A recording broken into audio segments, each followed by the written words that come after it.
খাবার বানাচ্ছিলাম, তখন রান্নাঘরে রাইমা আপু এসে আমার পাশে দাঁড়ালো। আপু পাশে দাঁড়িয়ে উসখুস করতে দেখে বুঝলাম আপু আমাকে কিছু বলবে। বাবুর পিঠার গুলতে গুলতে আপুকে বললাম, কিছু বলতে আপু? আপু মাথা উপর নিচ নাড়িয়ে লাজুক হেসে বলল, হ্যাঁ। আস আসলে মেঘ, জানতে চাইছিলাম এমন করছো কেন? কি বলতে চাও বলো তো?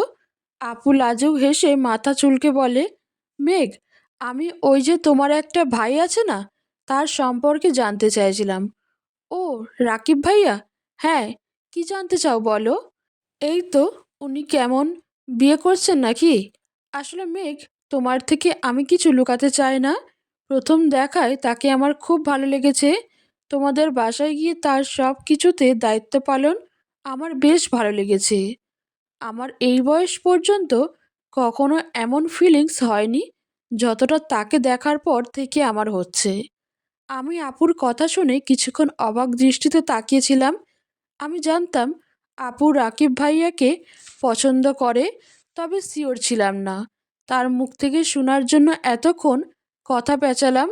বৃষ্টির বিয়ের পরদিন রাইমা আপু শাড়িতে বেঁধে সিঁড়ি থেকে পড়ে যাওয়ার সময় রাকিব ভাইয়া ধরেছিল। তখন থেকে আপুকে রাকিব ভাইয়ার দিকে এক দৃষ্টিতে তাকিয়ে থাকতে দেখতাম। যখন বৃষ্টির বিয়েতে সবাই সবার সাথে নাচছিল, তখন রাকিব ভাইয়ার সাথে রাইমা আপু নাচছিল। তারপর থেকে রাইমা আপু রাকিব ভাইয়ের পিছু পিছু ঘুরতো। সে যেখানে যেত তার পিছে রাইমা আপুকে দেখলেও ব্যাপারটা কাকতালীয়ভাবেই নিয়েছিল। কিন্তু আমি সবটা দেখার পর সন্দেহ হয়েছিল, তবে শিওর ছিলাম না। রাইমা আপু খুব ভালো, রাকিব ভাইয়ের সাথে খুব মানাবে, কিন্তু রাকিব ভাই কি মানবে? না মানলেও আমার কথা কখনো ফেলতে পারবে না। অনুরোধ করে বললে অবশ্যই আমার কথা রাখবে। আজ হোক আর কাল রাইমা ম্যামকে যদি জীবনে পায়, তবে একদিন রাকিব ভাই আমাকে কৃতজ্ঞতা জানাবে। আমি আপুর দিকে তাকিয়ে তার ফিলিংস সত্য না মিথ্যে জানার জন্য রসিকতা করে একটু হেসে বললাম, আপু, এটা তোমার আবেগ, ভালো লাগা হতে পারে, তবে ভালোবাসা না। কিছুদিন পর চলে যাবে, চিন্তা করো না। তাছাড়া রুদ্র স্যার বা বড় ম্যামও এটা মানবে না। এসব হয় না আপু, তুমি ভুলে যাও। আমি চলে যেতে নিতেই আপু আমার হাত ধরে জল চোখে বলল, আমার এটা আবেগ না মেঘ, আমি সত্যিই ভালোবাসি তাকে। এই কয়েক মাস হাড়ে হাড়ে বুঝতে পারছি। তাকে ভুলার জন্য খুব চেষ্টা করেছি, কিন্তু পারিনি। বিশ্বাস করো, আমি তাকে প্রচণ্ড ভালোবাসি। আর আমি জানি তুমি ভাইয়া আর মাকে মানিয়ে নিতে পারবে। আপুর চোখ এতক্ষণ জ্বলজ্বল করলেও কথা বলার সাথে সাথে চোখ থেকে এই ফোঁটা টুপ করে জল পড়ল। আমি আহাম্মকের মতো তাকিয়েছিলাম। একজন এত বড় ডাক্তার, সে কিনা ভালোবাসার জন্য কাঁদছে। আপুকে বুঝিয়ে শান্ত করলাম যে আমি সব ঠিক করে দিব। রাইমা আপুর থেকে রুদ্র স্যারের রুম কেন এলোমেলো জানতে চাইলে বলে, যেদিন বৃষ্টির সাথে বিয়ে হয়েছে তারপর থেকে কারণে অকারণে সব রাগ রুমের জিনিসপত্রের উপর ঝাড়ত। আর ওই যে ওই ঘড়িটা, ওটা ভেঙেছিল যেদিন আমার বিয়ে প্রস্তাব নিয়ে বড় ম্যাম আর রাইমা আপু গেছিল। সেদিন যখন শুনে প্রস্তাব ফিরিয়ে দিয়েছে, তখন খুব রাগ করে সেই সাথে কান্নাকাটিও করে। আর রুদ্র স্যার যখন কাঁদছিল তার কান্না দেখে বাবুও চিৎকার করে কান্না করে। আর খুব কষ্টে স্যার তখন ফিটার খাইয়ে বাবুকে ঘুম পাড়ায়, কিন্তু রাত 1টা বাজতেই ঘড়ির বেল বেজে ওঠে। তখন বাবুর ঘুম ভেঙে যায়, আবার কান্না শুরু করে।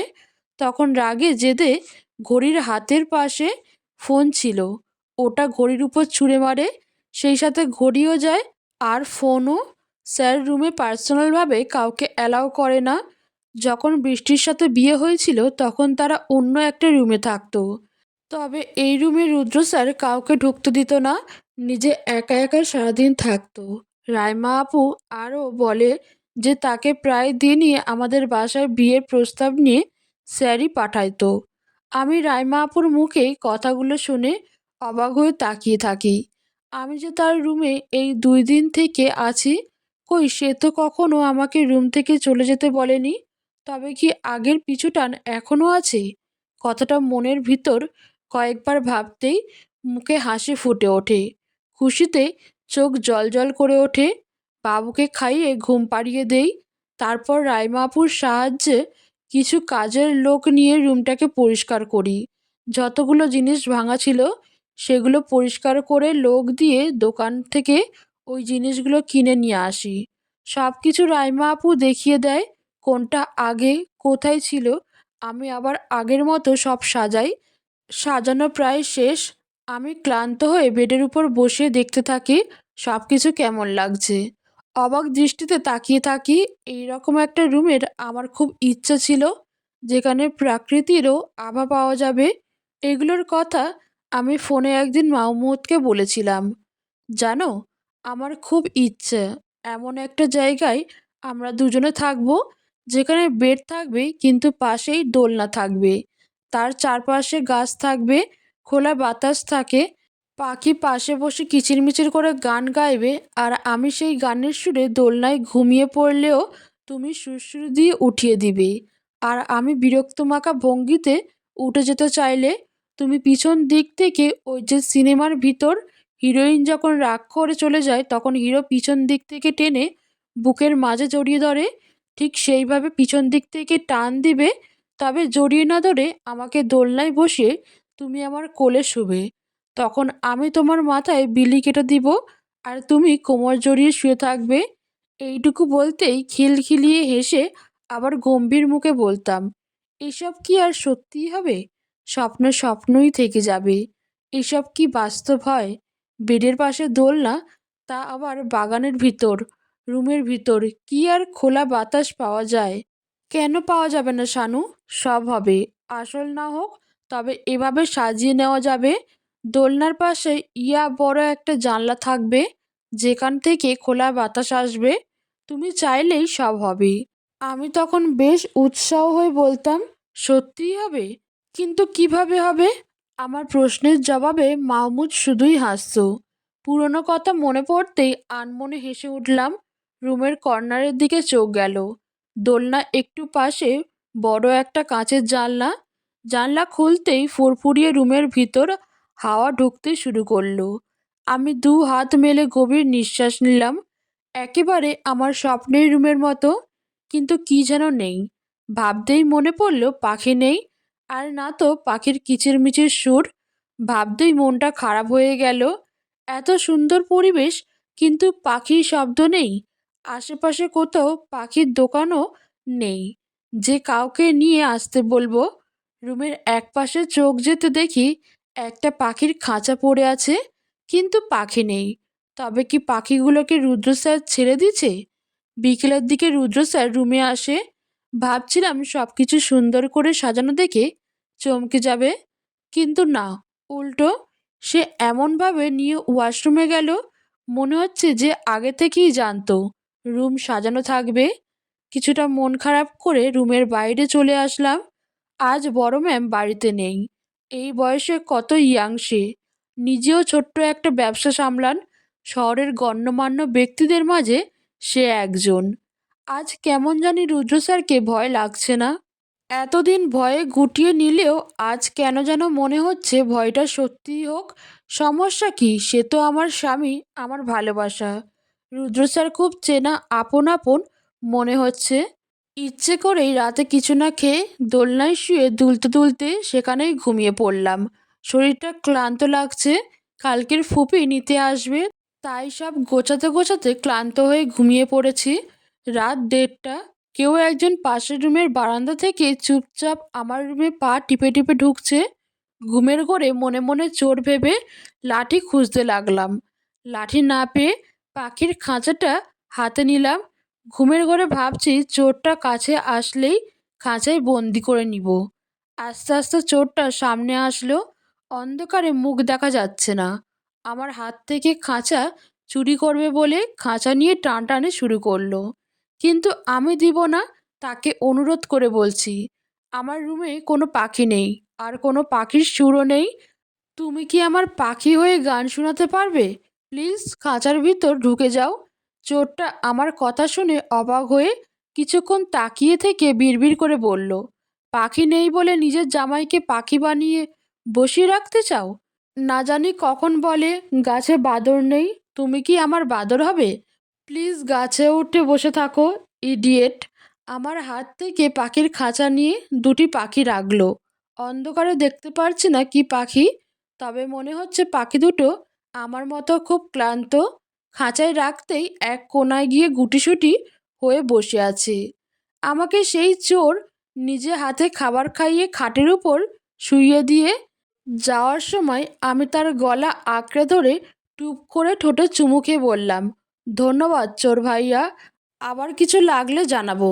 চোরটা বারান্দার দরজা থেকে বের হয়ে যাওয়ার সময় অসহায় গলায় বিড়বিড় করে কি জানি বলছিল, তবে বিড়বিড় করে বললেও আমি স্পষ্ট শুনতে পাচ্ছি সে নিজেকে নিজে বলছে, যাহ রুদ্র, এবার হয়েছে তো মন মতো। নিজের বউ ডাকে ভাইয়া, তাও আবার যেই সেই ভাইয়া না, চোর ভাইয়া। জীবনে আর কোনো কথা শোনার স্বপ্ন বাকি আছে? তাও তোর বউয়ের থেকে শুনে নিস। মানুষ ফাঁদে পড়ে কাঁদে, আর তুই তো নিজে নিজেই ফাঁদে এসে ডুব দিচ্ছিস। পাখির কিচিরমিচির শব্দ ঘুম ভাঙে না, শুধু পাখির শব্দে না, কেউ দরজায় নখ দিচ্ছে। উঠে গিয়ে দেখি ফুপি এসেছে। আমি দৌড়ে গিয়ে ফুপিকে জড়িয়ে ধরি। ফুপি তাড়াতাড়ি তৈরি হতে বলে। রুদ্র স্যারকেও নাকি বলেছিল, কিন্তু সে যাবে না, অফিসে গুরুত্বপূর্ণ মিটিং আছে, তাই পরে যাবে। আমি দোলনার উপর থেকে ব্যাগ নিতেই চোখ পড়ে খাঁচায় ঝুলে থাকা দুটো লাভ বার্ডের উপর। তবে কি এটা রুদ্র স্যার রেখে গেছে? তাহলে কি রাতে যা দেখেছি ওসব স্বপ্ন ছিল না? আমার রাতের কথা মনে পড়তেই শব্দ করে হেসে উঠি। রুদ্র স্যারকে জড়িয়ে ধরে চুমু দেওয়ার কথা মনে পড়তেই লজ্জায় দু হাতে মুখ ঢেকে নিই। ফুপি বারবার তাড়া দিচ্ছে তাড়াতাড়ি বের হওয়ার জন্য। আমি এত তাড়াতাড়ি কেন কারণ জিজ্ঞেস করলে বলে, কাল রাকিবের বিয়ের পাকা কথা হয়েছে, আজ আমরা গেলে আমাদের পছন্দ হলে তবে কালই বিয়ে হবে। মেয়ে শুনছি সুন্দরী, 3 ভাইয়ের আদরের বোন। অনেক তো বয়স হয়েছে ছেলেটার, এবার যেহেতু বিয়েতে রাজি হয়েছে, তবে আমরা গিয়েই বায়ে পড়িয়ে দিব। এর আগে তো বিয়ের নামও শুনতে পারতাম না, কিন্তু এখন আর নাও বলে না, আর হ্যাঁও বলে না। আমি ফুপির কথায় ধমকে দাঁড়াই, যেভাবে হোক এই বিয়ে ভাঙতেই হবে, রাইমা আপুকে দেওয়া কথা রাখতেই হবে। পাশে তাকিয়ে দেখি রাইমা আপু দাঁড়িয়ে আছে, চোখে পানি টলমল করছে। আমি তাকে চোখের ইশারায় আশ্বস্ত করলাম যে কিছু হবে না, আমি সব ঠিক করে দিব। আমরা সবাই রাকিব ভাইয়ের জন্য মেয়ে দেখতে গেলাম। আমি, রাকিব ভাই, ফুপি, রাকিব ভাইয়ার একটা ফুপি, ফুফাতো বোন আর রাকিব ভাইয়ার মেজ কাকাও এসেছে। সবাই মেয়ে দেখার জন্য বসে আছি। এর মাঝে আমি বেশ কয়েকবার রাকিব ভাইয়ার সাথে কথা বলার চেষ্টা করেছি, তবে প্রতিবারই রাকিব ভাইয়ের ফুফাতো বোন অনু আমাদের কথার মাঝে ঢুকে যেত, তাই আর সময় করে বলা হয়নি। অনুকে প্রথম দেখায় বুঝেছিলাম গায়ে পড়া মেয়ে, বিশেষ করে ছেলে দেখলে তো কথাই নেই। মেয়ে দেখতে এসেও এখানে একটা ছেলেকে সে পটিয়ে নিয়েছে চোখের ইশারায়। আমি সামনে বসে থাকা পাত্রী না দেখে তাদের চোখের ইশারা দেখছি, আর মাঝে মাঝে আমি মুচকি হেসে উঠছি। একটা ছেলে বেশ অনেকক্ষণ থেকে আমার দিকে তাকিয়েছিল। আমি ব্যাপারটা সেভাবে না নিলেও এখন বেশ অস্বস্তি লাগছে। ছেলেটা এক ঘোর লাগা দৃষ্টিতে তাকিয়ে আছে। হঠাৎ পূর্ণতা কেঁদে ওঠে। এত মানুষের আনাগোনা পূর্ণতা অভ্যস্ত না, তাই হয়তো বেশ ভয় পেয়েছে। আমি পূর্ণতার কান্না থামানোর জন্য কোলে করে বাসার বাইরে বের হলাম। বাসার এক পাশে সুন্দর একটা বাগান। পূর্ণতাকে কোলে নিয়ে বাগানে ঘুরছি, তখনই সে ছেলেটা এসে আমার পাশে দাঁড়িয়ে হাত বাড়িয়ে বলল, hi, I'm Rahul, and you? আমি হাত না বাড়িয়ে ছোট করে জবাব দিলাম, মেঘ। বেশ বিরক্তি নিয়ে আমি ছেলেটার পাশ কাটিয়ে অন্য পাশে দাঁড়াই। তখন ছেলেটি এসে আবার বলতে শুরু করে, হাউ আর ইউ? আচ্ছা, আপনি ছেলের কি হন? আমি মেয়ের একমাত্র কাজিন। জি, ভালো, আমি ছেলের কাজিন। আপনি খুব সুন্দর দেখতে, অস্পরির মতো। বেবিটাও খুব সুন্দর, ঠিক আপনার মতো। আমি ছেলেটার কথার মুচকি হাসি দিয়ে চলে আসি। ছেলেটা আমার পিছন পিছন হাঁটতে হাঁটতে বলে, বেবি কাঁদছিল কেন? আমার কাছে দেন, আমি বাইরে থেকে ঘুরিয়ে নিয়ে আসি। আপনার বোন কিন্তু আপনার মতোই সুইট। নাম কি বেবির? আমি ছেলেটার কথায় তার দিকে তাকাই। ছেলেটা আমাকে পূর্ণতার বোন ভাবছে। জি, এটা আমার মেয়ে। ছেলেটা আমার কথায় আহম্মকের মতো হয়ে যায়, মুচকি হেসে সরি বলে চলে যায়। আমরা বাকি যতক্ষণ ছিলাম ছেলেটাকে আর দেখিনি। আমার এই মুহূর্তে ছেলেটার মুখটা দেখে খুব হাসি পেলেও হাসি চেপে ভিতরে এসে রাকিব ভাইয়ের পাশে বসি। রাকিব ভাইয়ের পাশে বসতেই ভাইয়া আমার কাছে এসে ফিসফিস আওয়াজে জিজ্ঞেস করে, মেঘ, কই গিয়েছিলে? তুমি কিছু তো বলো, তোমার মেয়ে কেমন লেগেছে? রাকিব ভাইয়ের কথায় আমি সামনে বসা মেঘের দিকে তাকাই। মাশাল্লাহ, অনেক সুন্দর। ফুপি আজই আংটি পরিয়ে যেতে চায়। তখন আমি মেয়ের পাশে দাঁড়ানো খালাকে উদ্দেশ্য করে বললাম, আন্টি, আমার মনে হয় ছেলে মেয়ে দুজন দুজনের সম্পর্কে জেনে নিয়ে সামনে কথা বাড়ানো উচিত। দুজন দুজনের সম্পর্কে জেনে নিলে ভালো হয়। আমার কথায় সবাই রাজি হয়, কিন্তু রাকিব ভাই আমাকে তার সাথে করে নিয়ে যায়। আমিও যেন এটারই সুযোগ খুঁজছিলাম। ছাদের এক পাশে রাকিব ভাই আর মেয়েটি দাঁড়িয়ে আছে। রাকিব ভাই বারবার তাদের মাঝে আমাকে ডাকছে। আমি পূর্ণতাকে কোলে নিয়ে তাদের দিকে এগিয়ে গেলাম। আমি কাছে যেতেই রাকিব ভাই মেয়েটিকে বলতে শুরু করলো, দেখুন, আমার একজন অতীত আছে, আর আমি কখনো আপনাকে তার জায়গাটা দিতে পারবো না। আপনার সব কিছু পূরণ করব, দিন শেষে আমার অতীতকেও ভালোবাসবো। তার মানে এই নয় যে আপনাকে ভালোবাসবো না। আপনি যতটা আমার থেকে চাইবেন ততটাই পাবেন। এটা আপনি যদি মানতে পারেন তাহলে সবাইকে বলে দিবেন আমরা রাজি।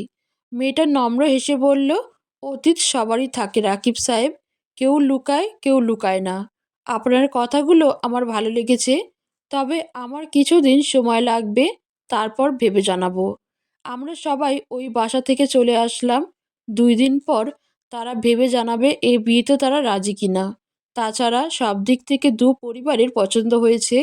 আমি রাকিব ভাইদের বাসায় এসে বেশ কয়েকবার কথা বলার চেষ্টা করছি, তবে যতবার কথাগুলো বলতে চাইতাম ততবার রাকিব ভাইয়ের ফুফাতো বোন অনু আমাদের কথার মাঝে নানা বাহানায় আসতো। বেশ বিরক্ত হয়ে রাকিব ভাইকে বাবার বাসায় নিয়ে আসি। এখানে বসে নিশ্চিন্তে সবটা বলা যাবে। রাতে খেয়ে পূর্ণতাকে ঘুম পাড়িয়ে রাকিব ভাইয়াকে মেসেজ দিয়ে ছাদে আসতে বললাম। আমি ছাদের একপাশে অনেকক্ষণ থেকে দাঁড়িয়ে আছি। আকাশ আজ পরিষ্কার, কোথাও মেঘ নেই। ঝকঝকে চাঁদ, মনে হচ্ছে রাতের প্রকৃতি চাঁদের সাথে হাসছে। ফুরফুরে বাতাস গায়ের উপর আঁচড়ে পড়ছে। রাকিব ভাই পেছনে এসে ছোট্ট একটা কাশি দিতেই আমি তার দিকে ফিরে তাকালাম। আমি তার দিকে তাকাতেই সে বলল, আসলে দুঃখিত, বড় মা জেগেছিল, আমাকে দেখে তার রুমে ডেকে নিয়ে কথা বলছিল, তাই একটু দেরি হলো। আরে ঠিক আছে, সমস্যা নেই। আপনি দেরিতে আসলেন বলে রাতের পরিবেশটা একটু উপভোগ করতে লাগলাম। আজকের আকাশটা খুব সুন্দর, তাই না? রাকিব ভাই আমার কথা শুনে আকাশের দিকে তাকিয়ে বলল, রাতের আকাশ বরাবরই সুন্দর হয়। তুমি আজ অনেক দিন পর দেখছো, তাই তোমার আজকের আকাশ সুন্দর মনে হচ্ছে। বাই দ্য ওয়ে, কি জানি বলবে বলছিলে, বলো এবার। আমি আকাশের দিকে তাকিয়ে বলতে শুরু করলাম, জানেন তো রাকিব ভাই, উপরে যিনি আছেন সে কাউকে নিরাশ করেন না। ভালো কাজের ফল ভালো কাজই দেন। আমার একটা অনুরোধ রাখবেন? রাকিব ভাই আমার দিকে ভ্রু কুঁচকে কি জিজ্ঞেস করতে আমি বললাম, আপনি এই বিয়ে ভেঙে দেন। আপনাকে রাইমা আপু খুব ভালোবাসে। তাছাড়া আমি রাইমা আপুকে কথা দিয়েছি আপনাকে তার কাছে নিয়ে আসবো। প্লিজ আপনি এই বিয়ে ভেঙে দেন। রাকিব ভাই আমার কথা শুনে একটু দম নিয়ে বলল, মেঘ, আমার জীবনের প্রথম সত্য, আমি তোমায় ভালোবাসি। দ্বিতীয় সত্য, আমি তোমার কোনো কথা ফেলতে পারি না। তবে আজকের জন্য আমাকে মাফ করে দাও। আমি তোমার এই কথাটা রাখতে পারবো না। রাকিব ভাই এভাবে কেন বলছেন? রাইমা আপু খুব ভালো একটা মেয়ে, আপনাকে খুব ভালোবাসে। দেখবেন আপনারা খুব সুখী হবেন। মেঘ, তুমি বুঝতেছ না। আমি জানি রাইমা খুব সুইট একটা মেয়ে, কিন্তু আমি তোমাকে ভালোবাসি, আর আমি জানি তুমি রুদ্র সাহেবকে ভালোবাসো। আমি তোমার উপরও রেগে নেই। আমার ভালোবাসা একতরফা। যেই দিন তোমার ওই কাজল কালো চোখের প্রেমে পড়েছিলাম সেই দিন থেকেই জানতাম তুমি কখনো আমার হবে না, কিন্তু তাই বলে এটা ভেবো না তোমাকে পাওয়ার স্বপ্ন কখনো দেখিনি। আমার তোমাকে নিজের করে পাওয়ার স্বপ্ন প্রতিনিয়ত দেখতাম, যার জন্য আজ আমি এত ভালো পজিশনে। কিন্তু লাভ কি, তোমাকে পাওয়া আর হলো না। তাই বলে আমি সবসময় তোমার সামনে থাকতে পারবো না। ক্ষমা করে দিও।